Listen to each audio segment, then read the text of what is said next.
Okay, may mundo na usab kinatong tanan Luzon, Visayas, Mindanao, may mundo Philippines, may mundo world, may mundo universe.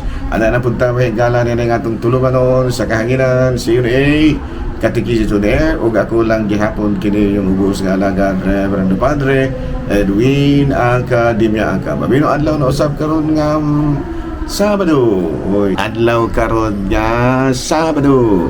Pizza 13. Uy, Pizza 13 na kini mahigala sa bulan sa Pizza 13 na kini sa bulan sa Setyembre. Uy, pistaros to.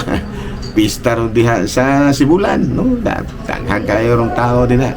Kaya managkot lagi kini si San Antonio de Padua, Padua, hilabihan mangyud ka milagroso. Ayan, no? Milagroso. Ano, okay? So karong adlaw mahigala, karong adlaw Pizza 13 na kini sa bulan sa Setyembre, Sabado karon. Okay, no? Abi na mahigala ato di ay nga timbayaon usab ug maingudto ang atong talahorong obispo, Bishop Polito B. Cortez, station manager si Father Ramaata, ug ingon man usab ang ato ang mga kaigsuonan. Ako ding timbayaon higala, no? Akong mga classmate nga kinakusgan. Si Father Ubing Masyon. Ay, kalimutan na si Pet ko ganina. Kuan ron, Pizza 13 sa bulan sa Setyembre, Sabado. Akong timbayaon, may higala o may mundo ng akong classmate, si Father Ubing Masyon, si Father Tonton Arnaiz, o si Father Dami Hirami. Tigil na ako kalimtan, may higala na akong mga classmate kay mga mura mamiga. Kada among classmate ko, may alam mo mga igsuonan. Mga nga, mas masigi pa na akong gitimbaya o may muto ang akong mga kaubang pare akong mga classmate nga pare kaysa akong mga igsoon. Muna akong pula magtimbayaon o mayang muto ang akong mga igsoon, no? Ang akong among kamagulangan si Juan Boy Akam.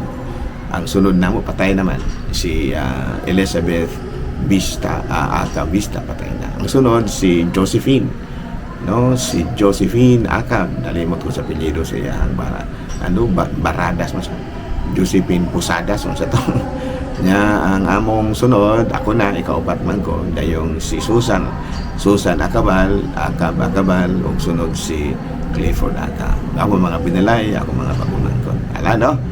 Isigitan nga matod nan naggugulbol siguro ako mga maigsoon na paano kita tibayaan tibayaan na manahangil. Nala, no, September 13 ang atong santo karon, walay lain kung dili si San Juan Crisostomo, no, Saint John Chrysostom, Bishop of Constantinople. Gitawag siya og the Golden Mouth tungod sa pagkamaayo niyang wali. Pero adunay wala mahimuot niini tungod kay medyo maigo sila. Kaya kanang gitawag na to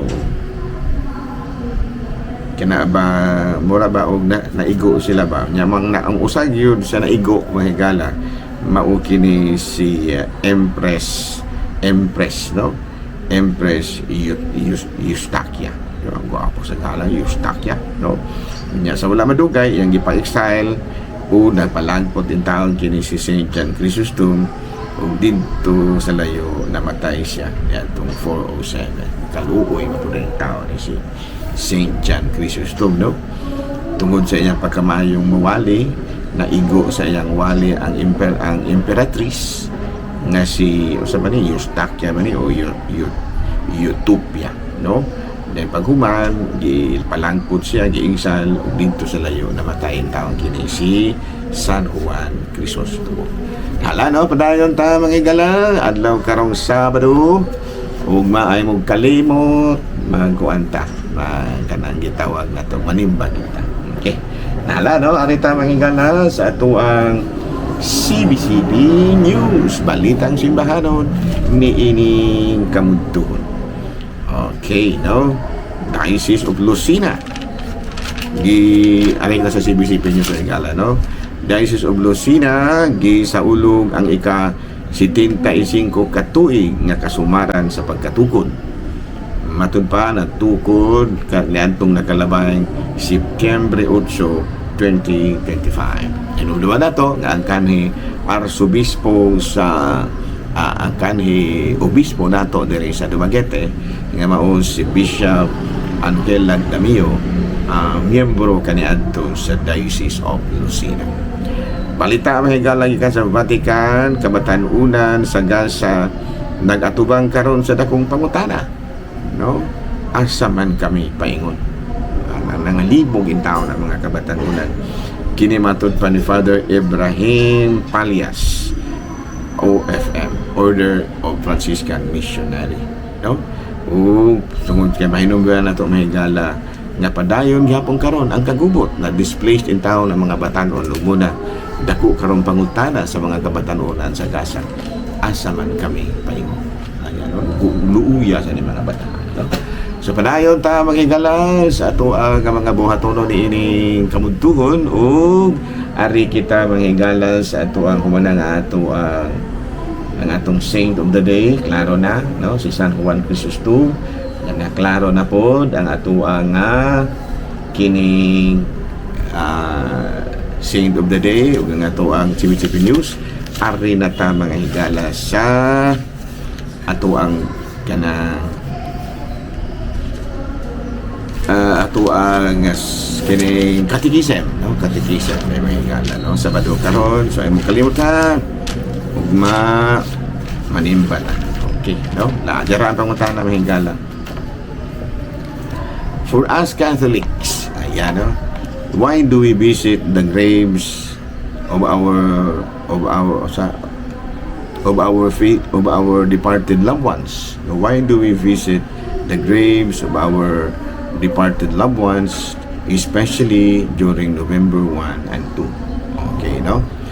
But anyway, ang tubag ngahala, we visit the grave of our we visit loved ones' graves during All Saints Day and All Souls Day in order to honor their memories. So, usag yun na ngano nga kanang mubisita ta sa lubnganan sa atong mga nangamatay in order to remember them. Pagpakita nga bisan kung wala na sila, ato gyapon silang gihinumduman. And number 2, nagpakita dili lang kay nahinumdum kita kanila, kung dili gipakita usab nato ang atong enduring love and enduring love. Ayan, no? Nato pa gipakita nato nga ato paghihapon sila sa atong tagsa-tagsa kakasing-kasing ug ingon mo no sa padayon paghihapon ang ato ang pakigugma o pagpahal kanina. And also find spiritual comfort. This okay, and find spiritual comfort. Sa ato pa kina labi na atong mga nag-uul pag yun ba, wala pag yun din taon mapapas ang kagulanan tungod sa kamatayon sa ilahang mahal sa kinabuhi, makahinati sila og spiritual comfort. Ang spiritual comfort may higala, no?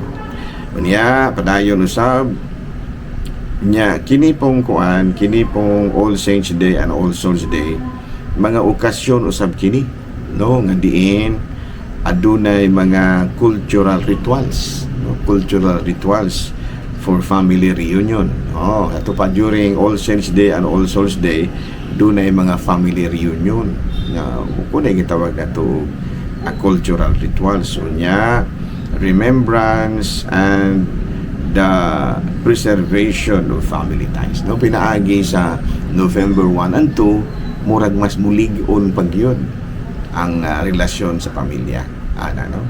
Unya often involving communal gatherings, prayer, food, and symbolic act of lighting candles. Muna na siya din mga laing relihiyon, mangutana mo gudayon nga, mangutana na Biblia, mura mo ginailaha dayon, pero dili na kinahanglan na apa nas Biblia, no? Nga naman kay kinahanglan pag yudaing na Biblia ka na family reunion, no? Kinahanglan pag yudaing nga na Biblia nga atong hinumduman ang atong mga nangamatay. Kinahanglan pag yudaing sa Biblia nga ato silang iampo. Kinahanglan pag yudaing nga mabasa sa Biblia nga atong ipadayon ang atong gugma lang kanila, bisig nangamatay na sila. Kinahanglan pag yudaing na ato pa kung mawala dili ra ka. Sa ato pa kung walay mabasa nga ato silang hinumduman, imo na po lamang kalimtan ng imong ginikanan, imong mga mahal sa kinabuhi. Tungod kay wala sa Biblia, di na lang nimo po hinumduman. Ito baga kuno ko. Ito baga lang kuno ko. Ingon ka nga, ay kalimtan gyud na sila wa Biblia.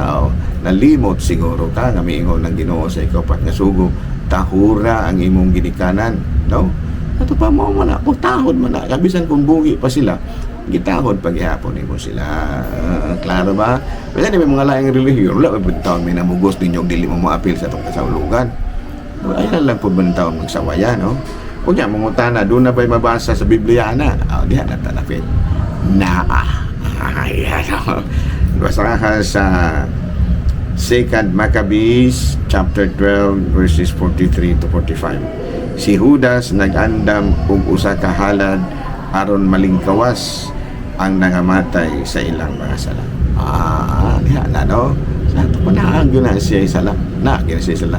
Naagyo na yung biblikal. Kaya dili lang ang mga Katoliko mo'y sa ulog o paghinomdom sila mga nangamatay. Bisan kamo. Bisan mga laing relihiyon, inyong gihinomduman ang mga inyong gihinomduman ang inyong mga nangamatay. Kana dieng panahon sa inyong kana anniversary sa ilang kamatayon. Mao naman na inyong gisaulog ang anniversary sa kamatayon sa inyong founder.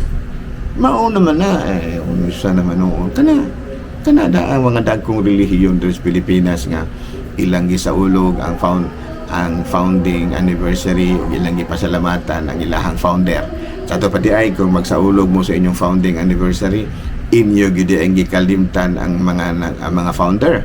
Dili pa dagway, no? Sa ato pa kanada ang inyong pagsaulog sa mga anniversary sa pagkatukod sa inyong relihiyon nga inyo pong gihinumduman ang mga nagtukod, mauna na gitawag tong All Souls Day. Lahi lang, in other words, ang mga laing relihiyon di ay naghinumdum gihapon sila nangamatay. Pero wala lang nila tawag og All Souls Day o All Saints Day. Gitawag nila og anniversary, death anniversary, founding anniversary. Nabalis na pag miingon na po mo nga nakadungog mo sa ako ang mga argumento mo nga di na tamang sa ulog og death anniversary.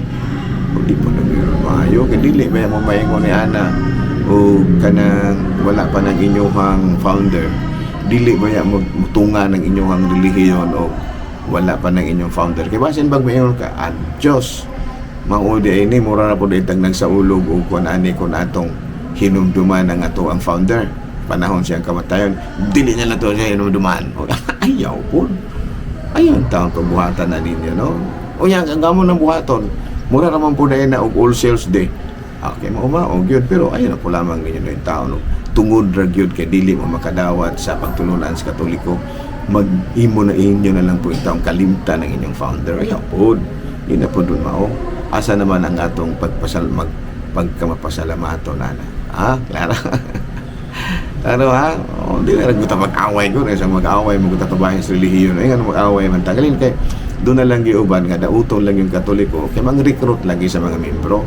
Kung manay hinungdan nga, parang ako, bugyo na hinungdan nga, kanang manikamot yun sila nga sawayon yun ang Katoliko aron ang mga Katoliko mamalhin nila.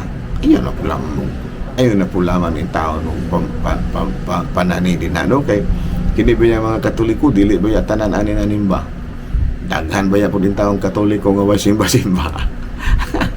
Na mo pa yung taong juta na kayo manimba inyo pa pong pang-recruiton na yung tao kalo nya kana pong mga walay simba ay na po lamang ito nyo naghilabti kay mo pa yung tao walay mga simba na inyo pa yun pong danihonan ng inyong relihiyon sa tahiragon ayaw ra og kuan ayaw ra og kanang buhatan nga mananimo sa namong mga relihiyon Katoliko, no? Yahay ra gutag pasabot sa atong mga igsoon, ha? Okay, hindi lang sa kita kutob, ha? Ako lang gihapon kini yung ubos nga alaga Reverendo Padre Edwin Academia Akab namilit na usab kaninyo ug manalangin kanato ang Dios nga makaagahom sa tanan, Amahan, Anak, Espiritu Santo. Good noon, Pilipinas.